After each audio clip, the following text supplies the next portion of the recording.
السلام عليكم ورحمة الله وبركاته. بسم الله الرحمن الرحيم. الحمد لله رب العالمين، ثم الصلاة والسلام على سيدنا محمد وعلى آله وأصحابه وسلم. bavandimwe wa Islam n'abandi mukurikira channel yacu, mbere ya byose turabanza gushimira Allah subhanahu wa ta'ala. Allah we ahora adusubiza ubuzima kugira ngo dukomeze turusheho gukora ibikorwa byiza no kumugandukira.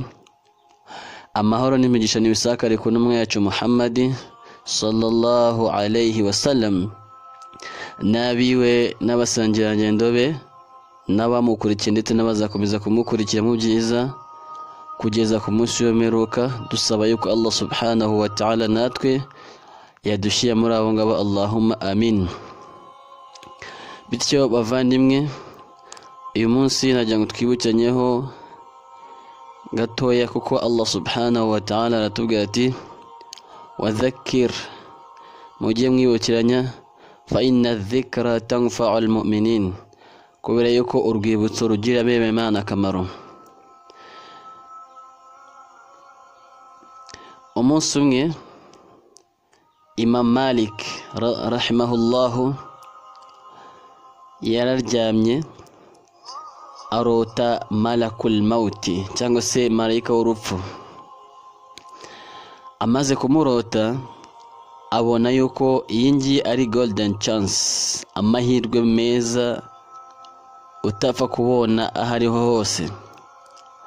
Kandi twibuke yuko Allah subhanahu wa ta'ala yasezeranije yuko kullu nafsin dha'iqatul maut, buri nafsi yose izapfa, izasogongera urupfu. Kandi umarayika ushinzwe kwica abantu ni malakul maut. Sasa Imam Malik agize amahirwe yo kumubona mu nzozi. Nanone bavandimwe, subiye nyuma ho gatoya mu rwego kugira ngo twigishanye, ushobora kwibaza kubera iki Allah yahisemo uyu marayika kugira ngo ari we uzajya akora mu roho z'abantu. Allah ntago ameze nk'abantu, Allah ntago agira amarangamutima, ahubwo Allah agira system yo kugira guha buri kiremwa cyangwa se buri muntu, Allah ashinga akazi ugashoboye. Ni nayo ari system y'intumwa y'Imana Muhammad sallallahu alaihi wasallam. Abamarayika ni benshi, bayobowe na marayika mukuru ariyo marayika Jibril. Ariko twibaze kuki Allah subhanahu wa ta'ala atahaye marayika Jibril akazi ko kwica abantu cyangwa se gukura mu roho z'abantu, cyane cyane yuko ariwe marayika mukuru ubaruta bose, ariwe marayika ubayoboye bose. Ariko Allah akaza kugaha marayika Israel cyangwa se marayika malakul maut. Kandi mwibuke mu bamarayika bane baza ku isonga harimo marayika Jibril, hakazamo marayika Israfil, marayika Mikail ndetse n'iyo marayika Israel. Ariko ko bagenda bakurikirana, uyu Israel niwe uza nyuma y'aba marayika ko ari batatu: Jibril, Mikail na Israfil, hagakurikiraho marayika Israel. Ariko twibaze ni gute Allah subhanahu wa ta'ala yamuhaye aka kazi?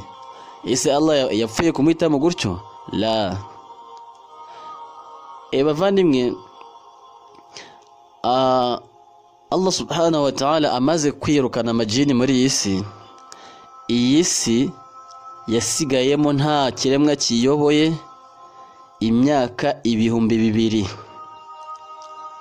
Nta kindi kiremwa kiri muri iyi si kiyoboye iyi si. Sasa Allah subhanahu wa ta'ala ashaka kurema Adam kugira ngo Adamu aze abe khalifa, umuyobozi uzashira buri kintu cyose ku murongo muri iyi si. Allah subhanahu wa ta'ala afite abakozi, kuko we ni umwami. Yahamaga Jibril, arambwira ati ya Jibril, genda ku isi, wa'tini qitwa min al-ard, unzanire igice cy'ubutaka, uridu an akhluqa minha Adam, ndashaka kuremamo Adam. bavandimwe, Jibril yafunguye amababa ye aramanuka ku isi ngaze afata igitaka, ariko mu kujya kugifata isi ista'adha al-ard, isi yahise yikinga ku Mana iramubwira ati ya Jibril,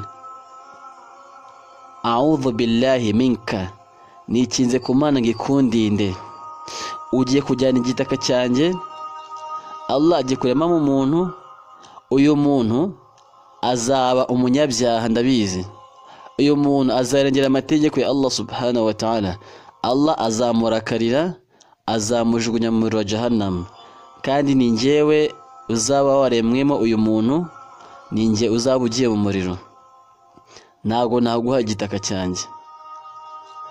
Bavandimwe, Jibril nta kindi yakoze, yahise asubirayo. Ariko se twibaza ni gute isi yamenye ko tuzakora ubwangizi? Ariko se twibaza ubwo bwangizi turabukora? Naam. Ariko bavandimwe, isi yari ifite experience yuko amajini Allah yaremye ku nshuro ya mbere atura kuri iyi si, amajini atangiye gukora ubwangizi, arigomeka, Allah ararakara, yohereza ingabo z'abamarayika zirayica. None isi Allah atumye Jibril ngo aze afate igitaka, Allah areme mundi umuntu, noneho uwo muntu isi iravuga iti nta byanze bikunze azakora nk'iby'amajini yakoze, azakora ubwangizi, azamena amaraso ku isi, Allah subhanahu wa ta'ala azamurakarira, kandi Allah namurakarira uwo muntu, Allah azamujugunya mu muriro wa Jahannam, kandi ni njye waremwe muri uwo muntu, umuntu azaba aremwe mu gitaka cyanjye, ni njye uzaba ugiye mu muriro. Isi irabyanga. Malaika Jibril asubirayo arabwira Allah ati ya Rabbi, isti'adha al-ard, ardi cyangwa se isi inyimye igitaka cyayo. Allah subhanahu wa ta'ala atuma Mikail nawe ajya gufata igitaka, isi iramubwira ati ya Mikail, yewe malaika Mikail, a'udhu bika, nikinze kwa Allah, a'udhu billahi minka, nikinze kwa Allah ngo akundinde ntukore ku gitaka cyanjye. Uyu muntu Allah agiye kurema muri iki gitaka azaba umunyabyaha, azagomera amategeko ya Allah subhanahu wa ta'ala, Allah azamujugunya mu muriro, ni njyewe uzaba ugiye mu muriro, sinshaka kuguha igitaka cyanjye. Mikail nawe asubirayo kwa Allah, ajya kubwira Allah ibyo ardi yamubwiye. Allah atuma Israfil nawe aje, isi imusubiza gutyo. Hanyuma Allah atuma Israel ageze ku isi ajya gufata igitaka, isi iramubwira ati ya Israel, a'udhu billahi minka, nikinze kwa Allah ngo akundinde, bagenzi bawe bose nabimye igitaka cyanjye, wowe sinakiguha. Israel aho kugira ngo asubire nk'uko bagenzi be nabo bagendaga basubirayo, nawe arayisubiza ngo wa ana a'udhu billahi minka an arji'a ilayhi biduni turba, nanjye nikinze ku Mana ngikundinde gusubira kwa Allah nta gitaka njyanye. Allah antumye igitaka, wowe urambwiye ngo ukinze ku Mana ngikundinde, ni gute nasubira kwa Allah nta gitaka njyanye? Ntabwo bishoboka. Israel yagifashe ku mbaraga, ndetse yayoye ubutaka impande zose z'isi, ntabwo yayoye ubutaka bw'ahantu hamwe. Nayo mpamvu muri bene Adamu twese turimo tuzamo amoko atandukanye. Hari abantu baba bari inzobe, abandi ari ibikara, hari abantu bafite imitima ikomeye, abandi bafite imitima yoroshye, abandi bakaba bafite ubugome, abandi baritonda. Ni kuvuga ngo ubutaka bwayowe hano bw'abantu b'inzobe, abayowe hariya ni ibikara, abayowe hariya ni abantu bafite imitima yoroshye, abayowe hariya ni abantu b'abagome cyane. Ubwo nibwo butaka Israel yakusanyije abujyana imbere Allah subhanahu wa ta'ala. Akimara kubugeza imbere Allah subhanahu wa ta'ala, Allah yaramubajije ngo madha qulta al-ard, isi yagusubije ngo iki? Wa huwa a'lam. Allah yamubajije abizi, suko atarabizi, suko byabaga byose Allah atabibonaga, la, Allah yaramubajije abizi. aravuga ati ya rabbi isti'adha, isi yambwiye ngo nikize kumana ngo ikundinde. Allah aramubaza ngo lima tarhamha, kubera iki utayigiriye impuhwe nk'uko bagenzi bawe bagiraga impuhwe? Aravuga ngo ya rabbi, nuko nzi neza yuko kumvira itegeko ryawe ari byo by'ingenzi kurusha kumvira isi. Sasa Allah aramubwira ati guhera uyu munsi ni wowe, uyu muntu ugiye kurema muri iki gitaka, uyu Adamu n'urubyaro rwe n'abana bazamukomokaho bose, ni wowe ufashe inshingano zo kuzajya ukura mu roho zabo. Kubera iki bavandimwe? Kubera yuko marayika ahangaha arahakwiriye. Jibril nibyo ni marayika mukuru, ariko yayigiriye impuhwe asubirayo, kandi akazi ko gupfa ni akazi gakeneye umumarayika utagiriye impuhwe. Wa wundi uzajya utaka ntakugirire impuhwe, wa wundi uzaba uri umukene ntakugirire impuhwe, wa wundi uzaza kukwica ufite abana b'impinja ntakugirire impuhwe. Ariko akina Jibril, Israfil na Mikail bose bagiraga impuhwe. Ariko uyu nguyu Allah subhanahu wa ta'ala yamuhaye izi nshingano kubera yuko ibijyanye n'urupfu nta mpuhwe zizamo. Bityo bavandimwe, sasa hano uyu malayika Israel, umunsi umwe Imam Malik araryamye arose malayika Israel cyangwa se malakul maut. Imam Malik abona yuko ayanga yari amahirwe ahambaye cyane yo kumubaza, kuko arabizi neza ko nawe hari umunsi azitaba Imana. Arangije amubwira ati ya Israel, ya malakul maut, kam baqiya min umri, ngira sigaranye igihe kingana gute kuri iyi si kugira ngo mpfe? Ni wowe ushinzwe kwica abantu, ni wowe malayika w'urupfu, ndagira ngo umbwire ibanga, unyibire ibanga rimwe, umbwire sigaje igihe kingana gute kuri iyi si kugira ngo nitabe Imana. Wenda ahari nakwisubiraho, ahari nakwitegura urupfu. Malayika Israel arangije amwereka ikiganza, amwereka intoki eshanu. Akimara kumwereka intoki eshanu, Imam Malik ahita ava mu nzozi, atangiye kugira wasiwasi. Namubajije igihe cyo kuba kisigaje kuri iyi si, anyeretse intoki eshanu. Sasa yambwiraga yuko nsigaje imyaka 5, ese ni amezi 5, ese ni iminsi 5, ni ibyumweru 5, ni amasaha 5 se, cyangwa se ni iminota 5? Nkuko nawe waba uri mu nzu ugasohoka hanze muri kumwe n'abashitsi, umuntu akakubaza ati mu nzu harimo abantu bangahe, ugahita umwereka ikiganza, intoki eshanu. Umuntu ashaka kuvuga ati wenda harimo abantu 5, cyangwa se n'abantu 50, cyangwa ni abantu 500, cyangwa se 5,000. Sasa Imam Malik nawe yavuye mu nzozi, atangiye kugira wasiwasi. Ashobora kuba ambwiye ko nsigaje iminota 5, cyangwa se amasaha 5, cyangwa se iminsi 5, cyangwa se amezi 5, cyangwa se imyaka 5. Ubwoba butangira kugira gute, uramutaha. Ajya kureba umugabo witwa Muhammad bin Sirin. Uyu mugabo Imam Muhammad bin Sirin yaremwe mu bantu Allah subhanahu wa ta'ala yahaye impano yo kurotora inzozi. Hari abantu bafite iyo mpano, na n'ubu ngubu barahari. Ushobora kurota ikintu ukajya kumubwira icyo warose, akakubwira ibisobanuro bwabyo.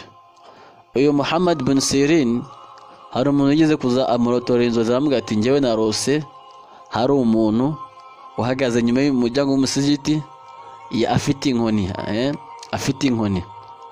Muhammad bin Sirin aramubwira ati uwo nguwo ni Hasan al-Basri, ngaho genda urunguruke aho wamurose mu nzozi. Agiye kurunguruka aho yarose mu nzozi, asanga koko Hasan al-Basri arahagaze n'inkoni. Sasa Imam Malik yagiye kureba uyu Muhammad bin Sirin, angati Imam ya Muhammad, narose malakul mauti, namubajije icyo bavanywe hano. Kandi harimo n'indi somo, Imam Malik turabizi yari umumenyi, nta muntu utabizi, ariko hari ubumenyi adafite. Bitandukanye na bamwe mu bashekhe b'iki gihe usanga akubwira ngo bazi ikibazo cyose ufite ku idini. Sasa wowe umuntu ni gute munamenye ibintu byose? Imam Malik hano nuko yari ubumenyi, ariko nawe hari ibyo atarazi, agomba kugana abandi bafite iyo mpano Allah subhanahu wa ta'ala yahaye iyo mpano. Bitandukanye nuko umuntu abaza avuga ngo ikibazo cyose umuntu yakubaza ngo itari kugisubizaho, ibyo ntabwo bishoboka bavandimwe. Nta muntu umenya byose. Abantu bavuga ngo mbaze ikibazo cyose ufite ku idini, uko nguko ni ukurengera no kubeshya abayisilamu. Hari ibyo byanze bikunze ugomba kubeshya abantu kuko ntawe umenya byose. Sasa Imamu Malik ajya kubaza Muhammad bin Sirin, aramubwira ati bwana, narose malakul mauti mubaza igihe sigaje ku isi, anyereka intoki 5 ariko mfite wasiwasi.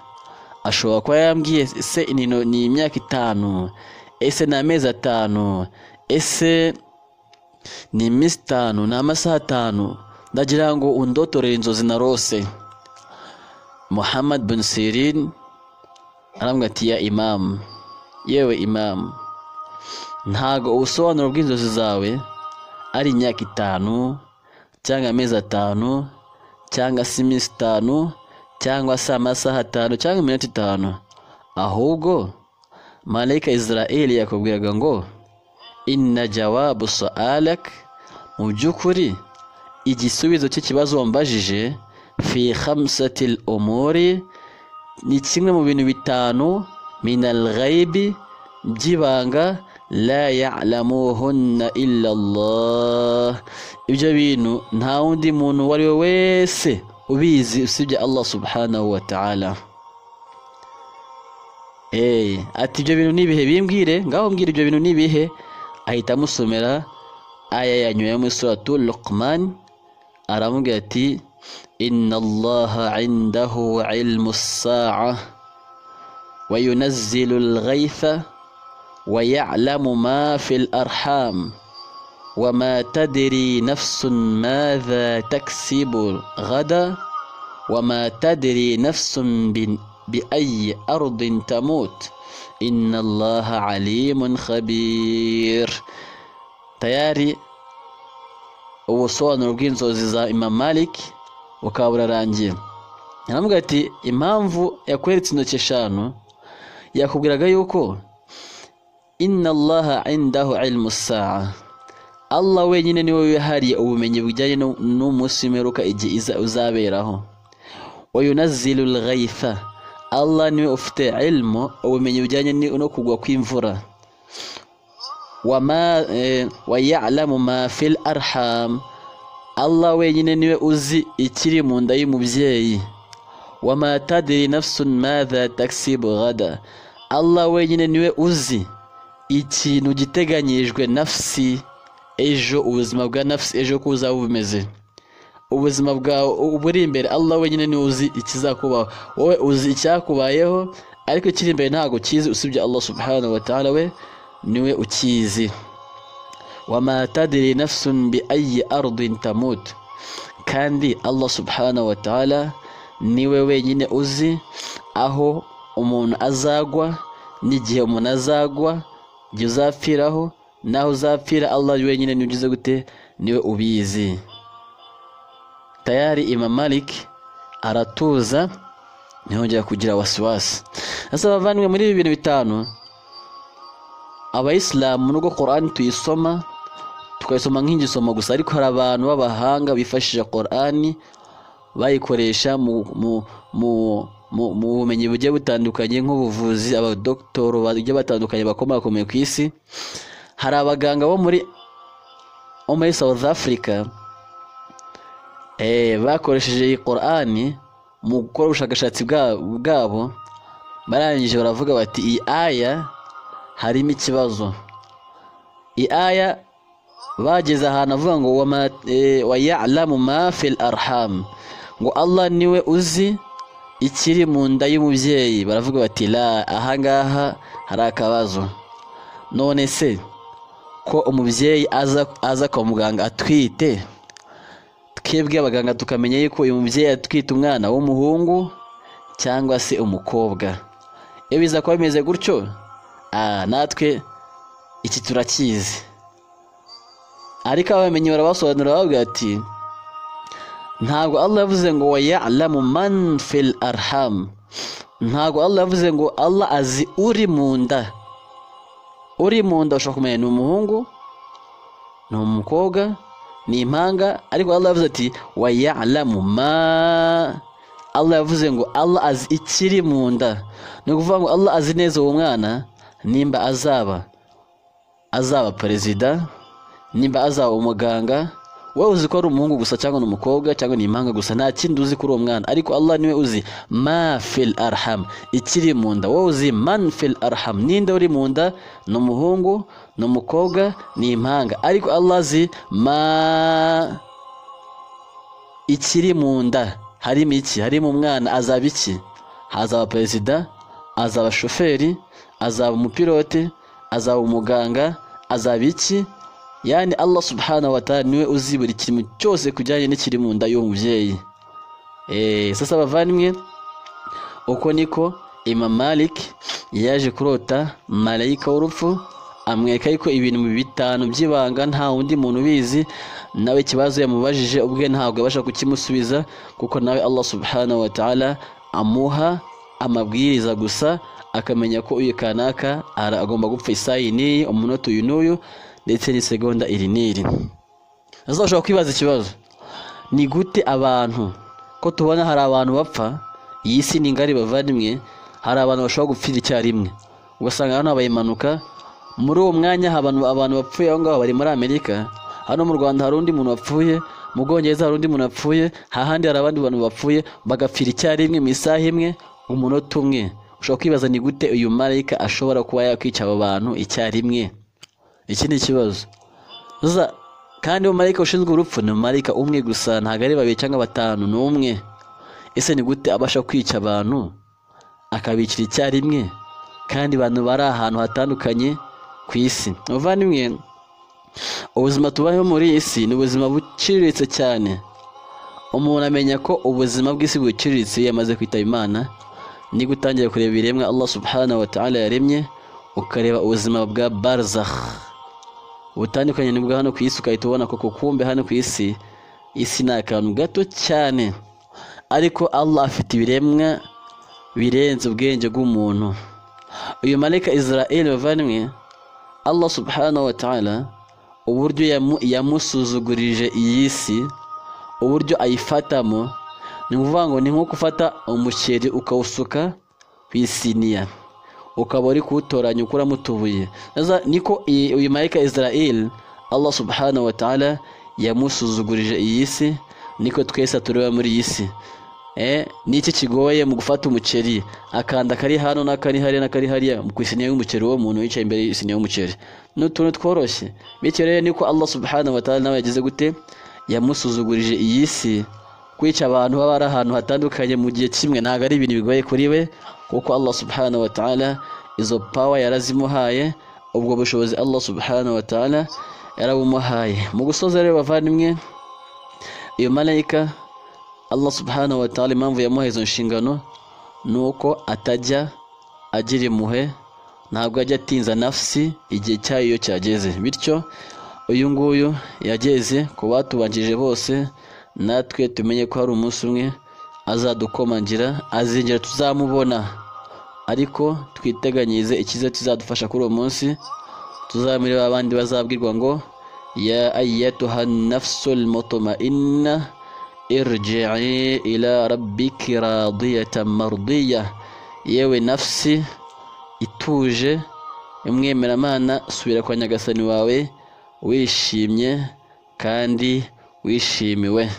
Ubwo rero bavandimwe, nta muntu uzi igihe azagwa cyangwa se igihe azapfiraho usibye Allah subhanahu wa ta'ala, kandi ibi Allah yabikoze kugira ngo azahembe buri nafsi yose icyo yakoze. Reka nsoreze ahangaha rero, wabillahi tawfiqi. Assalamu alaikum wa rahmatullahi wa barakatuhu. Wibutsa nawe utarakora subscribe kugira ngo ukore subscribe, ndetse ukore na share kuri izi video zacu kugira ngo n'abagenzi bacu bajye bafayidika binyuze mu nyigisho zacu. Ubwo Allah subhanahu wa ta'ala twese atwishimire kandi aduhe kumva no kumvira. Assalamu alaikum wa rahmatullahi wa barakatuh.